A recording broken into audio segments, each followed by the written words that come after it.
So we all know that empathy is, it's gold. It's negotiator gold. It's mediator gold. It facilitates all of those things that are listed there. We really need to work well with empathy.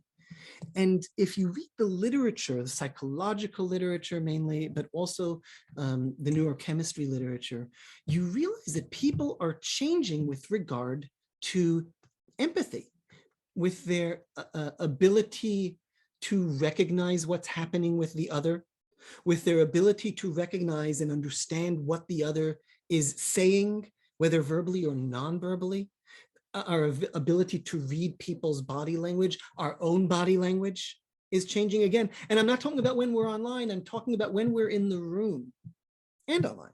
But let's focus on in the room because that's the revolutionary part of this. There's a lot of literature about what the impact of video games is on. And I think that's very telling because it's always convenient to point at a younger generation and say, yeah, technology is changing them. Believe me, there's someone older than you who's pointing at you and saying technology has changed you. So when you do find yourself pointing at your younger generation, I have four children and they are each a different technological generation. So it was easy at first to notice how people are changing with response to technology by looking at my children. But of course, it has changed me as well. It's also changed my parents. This is not an age-dependent thing. It's easiest to identify looking down, but that's just a matter of convenience.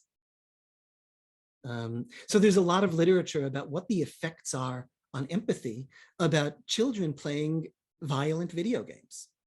And interestingly, it's not quite as clear-cut as we might instinctively think, but there is a lot of research about it. There's also research about what is the effect of children playing pro-social video games, cooperative video games, just to say that this isn't all negative. It can also be intentionally positive, but the important thing is that it changes us. And here's another area, and again, just very quickly, that's key to negotiation and key to conflict resolution. And if we notice, you just think back over the past 5-7 years and think about things that have changed our trust wiring, whether you view our trust wiring as something physical or as something psychological. And my answer to you is, it's both, but work with this as you want. But this trust, which is considered key, essential to negotiation and to conflict resolution, is changing. I'll just as an example for how you have changed with trust. Remember that when if you would have an anniversary and you wanted to go to a restaurant at which you knew you would have a really good time right? You would ask around and ask your close social network and people you trusted and who knew your tastes, you would ask them what would be a good restaurant. And now many of us go on the internet and ask a bunch of total strangers.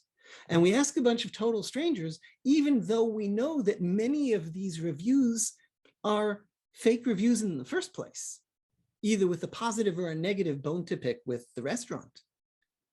But still, that's what we do.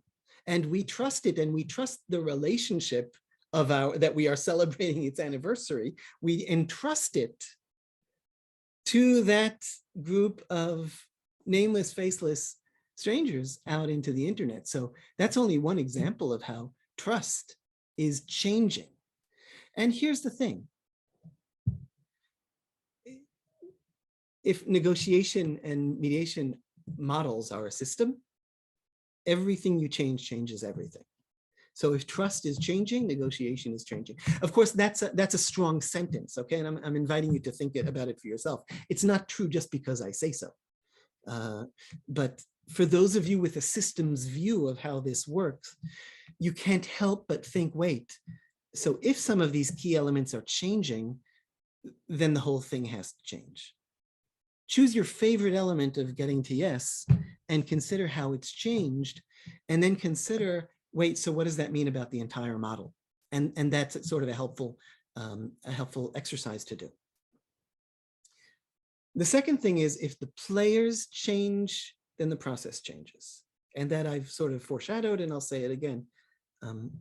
If we're changing as negotiators, if our processing is different, our trusting is different, our empathy is different, and other issues that are discussed in the article, and other issues which I hope you're thinking about now that are not discussed in the article, because the article is just examples. We don't know yet where and what we've changed about. But if all these are changing, then we're changing in the way we negotiate, we're changing in the way we mediate. Our parties in the mediation room are changing in the way they party. And our parties, and the parties who aren't in the mediation room, parties to conflict, are changing in the way that we fight each other.